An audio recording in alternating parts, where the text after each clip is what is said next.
இப்ப உங்க மனசுல ஒரு பெரிய கரும்பலகை நினைச்சுக்கோங்க. ம் சரி, ஒரு கரும்பலகை. அந்த பலகை முழுக்க உங்கள பத்தின விஷயங்கள் எழுதப்பட்டிருக்கு. அதாவது உங்க பேரு, நீங்க பார்க்குற வேலை, பேங்க்ல நீங்க சேர்த்து வச்சிருக்கிற பணம். உங்க குடும்ப பின்னணி அதெல்லாமா? ஆமா ஆமா, அதேதான். உங்க குடும்பம், உங்க இனம், நீங்க சமூகத்துல கட்டி எழுப்பி இருக்கிற உங்க பிம்பம், இப்படி உங்களை நீங்கள் அப்படின்னு வரையறுக்கிற ஒவ்வொரு சிறு துரும்பும் அதுல இருக்கு. ரைட்.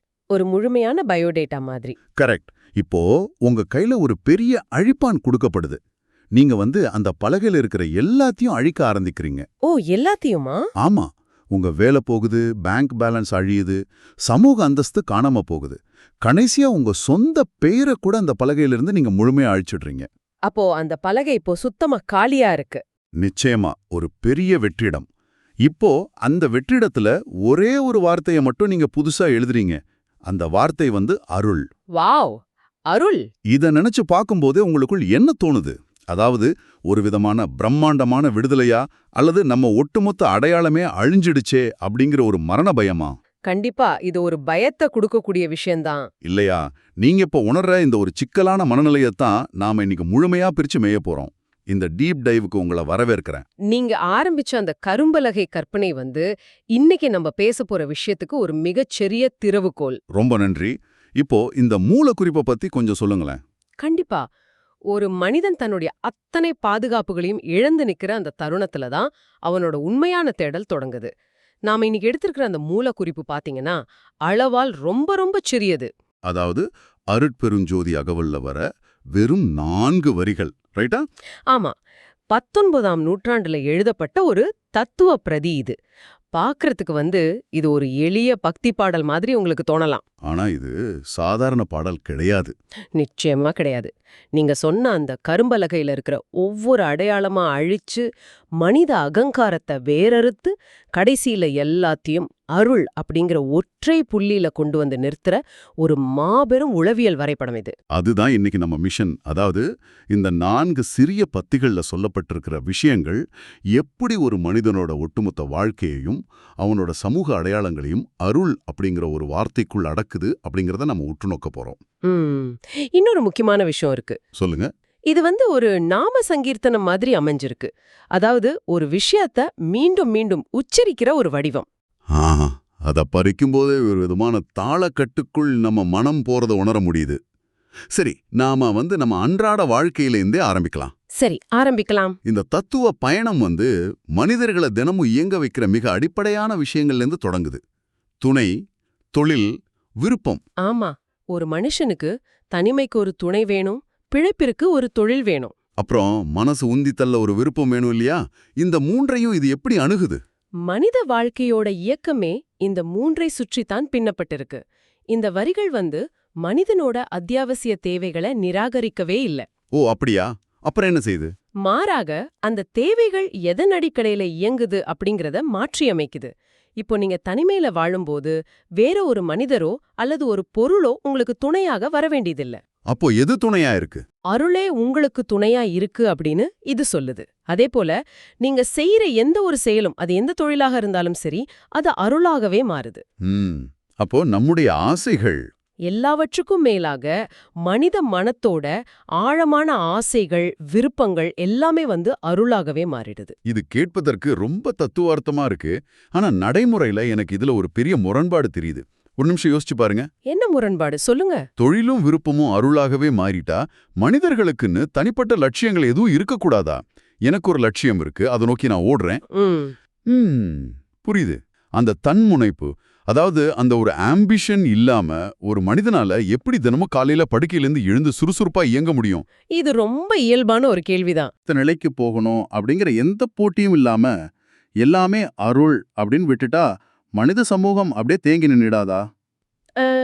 நீங்க கேட்கறது முற்றிலும் நியாயமான கேள்வி. பலருக்கும் இந்த சந்தேகம் கண்டிப்பா வரும். ஆனா இங்க நாம ஒரு விஷயத்த ஆழமா புரிஞ்சுக்கணும். எந்த விஷயம்? இந்த வரிகள் உங்களை செயல்படாம முடங்கி போகச் சொல்லவே இல்ல. மாறாக நீங்க ஒரு செயலை செய்வதற்கான காரணத்தை, அதோட அடிப்படை இன்ஜினை மாத்தச் சொல்லுது. இன்ஜினை மாத்துறதா? கொஞ்சம் விளக்கமா சொல்ல முடியுமா? இப்போ நீங்க ஒரு லட்சியத்தோட ஓடுறீங்கன்னு வச்சுப்போம். அந்த ஓட்டத்துல என்னவெல்லாம் இருக்கு? பயம் இருக்கும், பதற்றம் இருக்கும். ஆமா, மத்தவங்கள முந்தணும் அப்படிங்கிற போட்டி, தோற்றுடுவோமோ அப்படிங்கிற கவலை, இவையெல்லாம் உங்கள மனதளவுல சோர்வடைய செய்தில்லையா? கண்டிப்பா. ஞாயிற்றுக்கிழமை சாயங்காலமே திங்கட்கிழமைய நினைச்சு ஒரு விதமான மன அழுத்தம் வந்துருது. வேலைங்கிறது ஒரு போராட்டமாவே மாறிடுது. அதனால தான் உங்க தொழிலே அருள், உங்க விருப்பமே அருள் அப்படின்னு மாறும்போது என்ன நடக்குதுன்னு நீங்க பார்க்கணும். அங்கு உங்க செயல்ல ஒரு தூய்மை பிறக்குது. எதிர்பார்ப்புகள் குறையுதுன்னு சொல்றீங்களா? ஆமா, எதிர்பார்ப்புகளோட சுமை குறையுது. உங்க ஈகோ, அதாவது நான் இத செய்றேன், எனக்கு இந்த அங்கீகாரம் கிடைக்கணும் அப்படிங்கிற அகந்தை அங்க இல்லாம போகுது. ஓ, அப்ப வேலையே அதன் விளைவுகளுக்காக செய்யாம இருக்கிறது. கரெக்ட். ஒரு வேலையே அதோட விளைவுகளுக்காக அல்லாம அந்த வேலையின் மீதான முழுமையான ஈடுபாட்டோடு செய்யும்போது அது ஒரு தியானமா மாறுது. தோல்வி வந்தாலும் அது நம்மள பாதிக்காது. நிச்சயமா, தோல்வி வந்தா அது உங்க அடையாளத்தை அழிக்காது, வெற்றி வந்தா அது உங்க தலையில ஏறாது.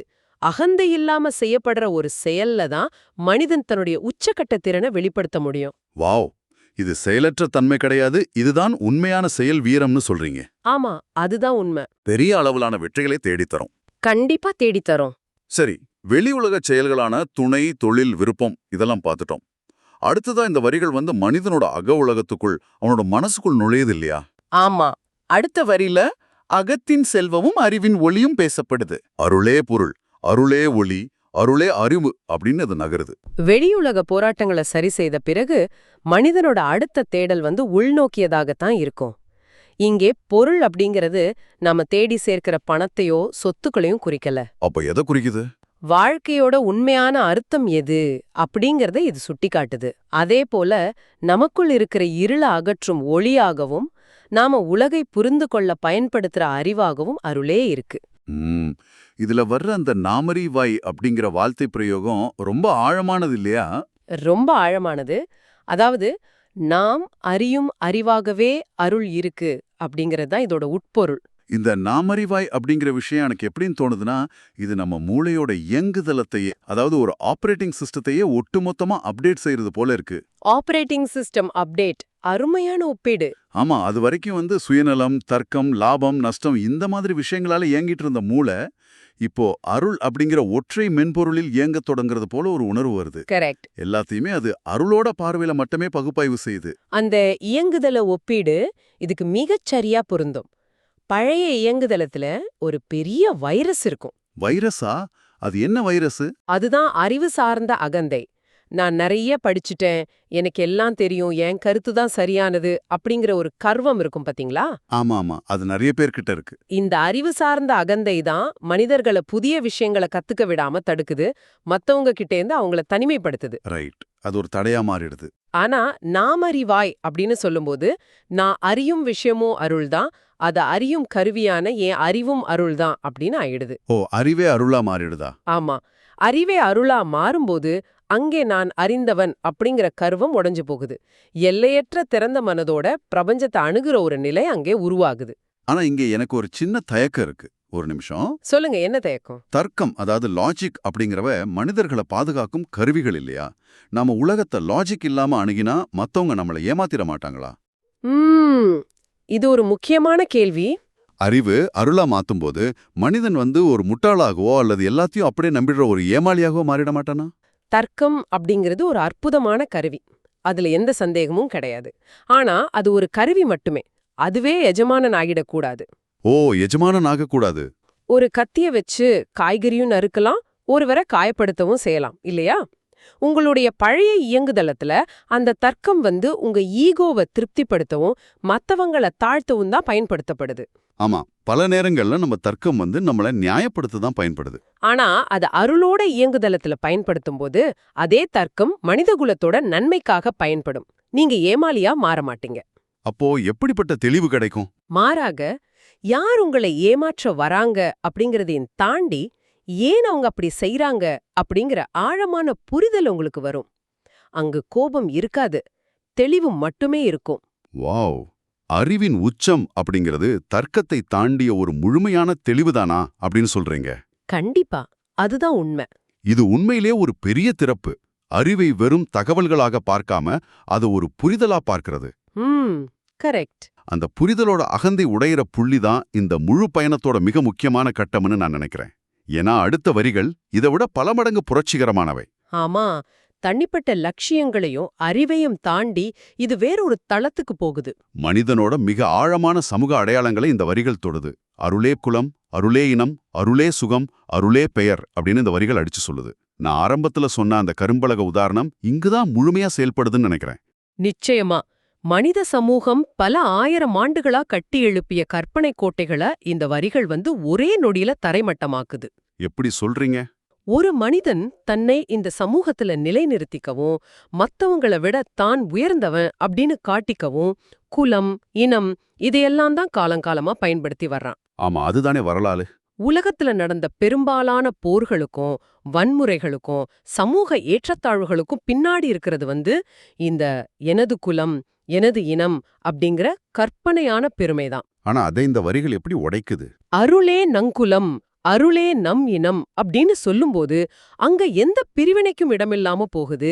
எல்லா மனிதர்களும் ஏன் எல்லா உயிர்களுமே ஒரே ஒளியின் கீழ் சமமாகிடுது. இது வெறும் ஆன்மீகம் மட்டும் இல்ல. இல்லவே இல்ல. இது மிக கடுமையான ஒரு சமூக விமர்சனம். இவ்வளவு பெரிய அடையாளங்களை அளிக்கிறது ஒரு புறம் இருக்கட்டும், ஆனா எனக்கு இதுல ஒரு பெரிய மாற்ற சிந்தனை இருக்கு. சொல்லுங்க, என்ன அது? ஒரு நிமிஷம் இன்றைய நவீன உலக நினைச்சு பாருங்க. நாம நம்ம பர்சனல் பிராண்டிங், லிங்க்டின் ப்ரொஃபைல்கள், இன்ஸ்டாகிராம் அடையாளங்கள், இப்படி நம்மளை உலகம் எப்படி பாக்குது அப்படிங்கறதுல தான் நாம மிக அதிக கவனம் செலுத்துறோம் இல்லையா? ஆமா, அதுதான் இப்போதைய ட்ரெண்ட். நாம எப்படிப்பட்ட பின்னணியில இருந்து வர்றோம் அப்படிங்கறத ரொம்ப பெருமையா சொல்லிக்கிறோம். அப்படிப்பட்ட ஒரு காலத்துல சொந்த பெயரையும் இனத்தையும் அழிச்சுக்கிறது அப்படிங்கறது நடைமுறை சாத்தியமற்றது போல தோணுதே. தன் அடையாளங்களை இழக்கிறத எப்படி இந்த வரிகள் சுகம் அப்படின்னு கொண்டாடுது. எனக்கென்று ஒரு அடையாளம் இல்லாவிட்டால் இந்த சமூகத்துல நான் ஒரு அனாதையாக, யாருமே கண்டுகொள்ளாத ஒருவனா மாறிட மாட்டேனா? இது இன்றைய காலத்தோட மிக முக்கியமான ஒரு கேள்வி. நீங்க சொல்ற மாதிரி சமூகம் அடையாளங்களுக்கு தான் வெகுமதி அளிக்குது. ஆமா, அடையாளம் இல்லைன்னா யாருக்கும் நம்மள தெரியாது. செல்வது எவ்வளவு பெரிய உளவியல் ரீதியான சுமை அப்படிங்கறத நம்ம யோசிக்கிறதே இல்ல. நான் இன்னார், என் பெயர் இது, என் சமூக அந்தஸ்து இது, நான் இவ்வளவு திறமையானவன் அப்படின்னு ஒவ்வொரு நொடியும் இந்த உலகத்துக்கு நிரூபிக்க வேண்டிய கட்டாயம் உங்களுக்கு இருக்கு இல்லையா? ரொம்ப ரொம்ப பெரிய கட்டாயம் அது. ஒரு நாள் உங்க பிம்பத்துக்கு ஒரு சின்ன களங்கம் வந்தாலும் உங்க உலகமே இடிஞ்சு விழுந்தது போல துடிக்கிறீங்க. ஏன்னா நீங்க அந்த அடையாளத்தையே நீங்களாக நம்பிக்கிட்டு இருக்கீங்க.